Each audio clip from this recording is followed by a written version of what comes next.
Bismillahirrahmanirrahim. Assalamualaikum warahmatullahi wabarakatuh. Alhamdulillahi wa kafa.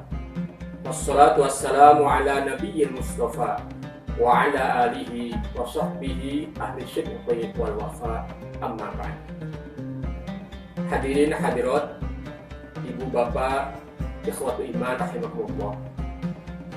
Ramadan disebut sebagai bulan yang mulia. Itu bukan saja hanya setelah Islam datang dan Allah mewajibkan kaum muslimin berpuasa sebulan penuh pada bulan itu. Tetapi jauh sebelum Islam datang pun, masyarakat Arab pra-Islam, terutama golongan orang-orang ahli fikih, golongan orang-orang yang hatinya cenderung pada kebenaran, mereka menjadikan bulan Ramadan sebagai bulan yang istimewa, sebagai bulan yang spesial. Walaupun saat itu disebut sebagai zaman jahiliyah, di mana kejahatan sudah merajalela, mabuk-mabukan, perjudian, dan perzinahan sudah menjadi kebiasaan sehari-hari, tetapi mereka tidak larut dalam suasana itu. Mereka yang disebut orang-orang ahli fikir, orang-orang yang hatinya cenderung pada kebaikan, kebiasaan mereka setiap Ramadan tiba, mereka menjauhkan diri dari keramaian. Mereka berkhalwat, menyendiri, dan menyepi, mendekatkan diri pada Tuhan-Tuhan mereka dengan cara bertapa dan berdoa. Kegiatan mereka ini dikenal dengan istilah tahannuf atau tahannus. Tahannuf seakar kata dengan hanif, yang artinya cenderung pada kebenaran atau mencari kebenaran. Sedangkan tahannus artinya beribadah dan menjauhkan diri dari perbuatan dosa.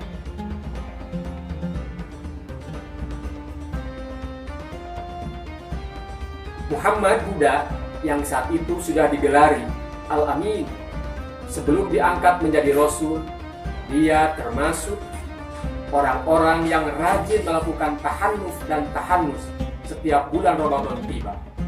Dia melakukan tahannuf dan tahannus di Gua Hira.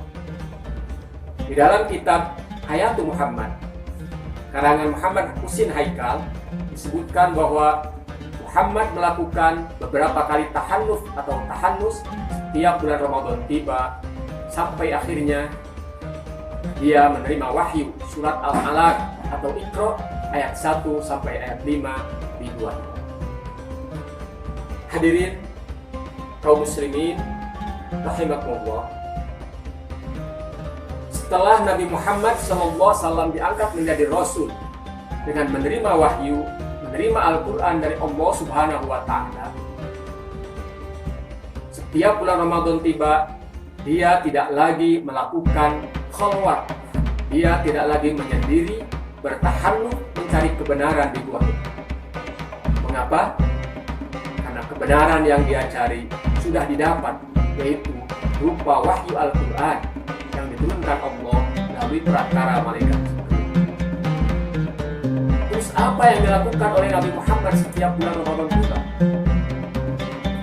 Setiap Ramadan, Nabi Muhammad melakukan rojaah Al-Quran dengan Jibril alaihissalam.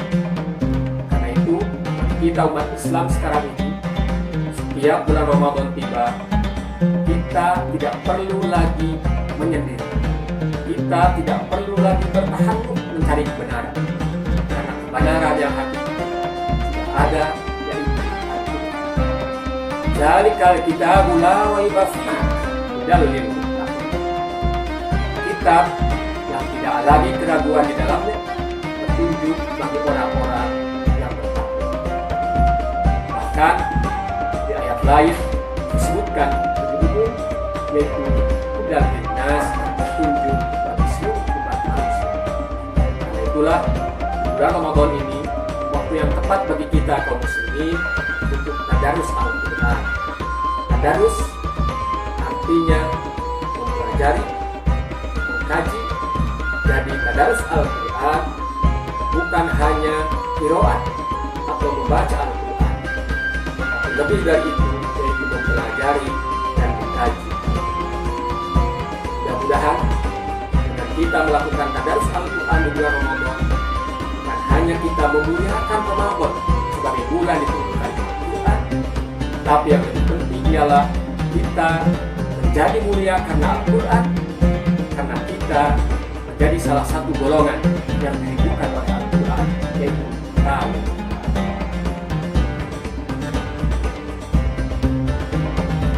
Bapak dan Ibu, ikhwatul iman, rahimahullah. Nabi Musa alaihissalam diberi kemuliaan oleh Allah Subhanahu wa Ta'ala, bisa berbicara langsung, bisa mendengar langsung firman Allah Subhanahu wa Ta'ala, sehingga ia mendapatkan gelar kalimah. Pada suatu saat, ketika sedang munajat, Nabi Musa bertanya kepada Allah, "Ya Allah, pernahkah Engkau memuliakan seorang hamba seperti Engkau memuliakan aku, bisa berbicara dan mendengar langsung firman Allah?" Allah menjawab, "Wahai Musa, ada hamba-hamba aku telah di akhir zaman, aku muliakan mereka dengan bulan Ramadan. Aku dekat dengan mereka, melebihi dekatku dengan sekarang. Sebab aku bicara dengan kamu, antara aku dengan kamu masih ada hijab, 70.000 hijab. Sementara ketika umat Muhammad berpuasa, di mana bibir mereka menjadi putih, kulit mereka menjadi kuning karena menahan lapar dan dahaga, maka ketika itu aku buka seluruh hijab ketika mereka berbuka puasa. Maka tidak ada balasan bagi mereka kecuali bertemu denganku." Subhanallah. Hal ini sesuai dengan sabda Rasulullah SAW. "Lis-shaimi farhatani, farhatun inda iftar wa farhatun inda liqa'i rabbih." Bagi orang yang berpuasa akan mendapatkan dua kebahagiaan.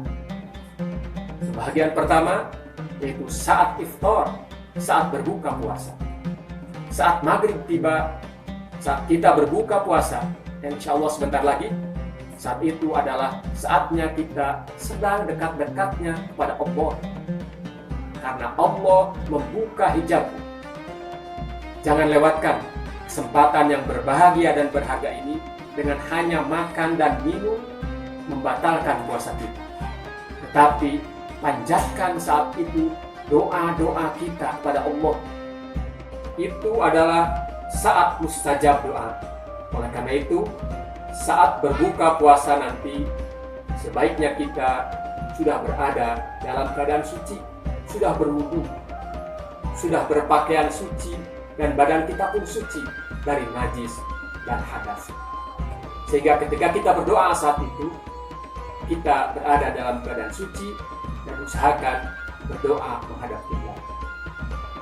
Kedua adalah kebahagiaan inda liqa'i rabbih. Ketika kita berjumpa dengan Allah di akhirat kelak. Wujuhu yawma idzin nadhirah ila rabbiha nadhirah. Wajah orang-orang mukmin pada hari itu berseri-seri karena kepada Tuhannya mereka bisa melihat. Hadirin ikhwatul iman rahimakumullah. Mudah-mudahan kemuliaan bulan Ramadan ini mengantarkan kita menjadi orang-orang yang mulia di sisi Allah, baik mulia di dunia maupun mulia di akhirat. Amin ya rabbal alamin. Barakallahu li wa lakum. Wassalamualaikum warahmatullahi wabarakatuh.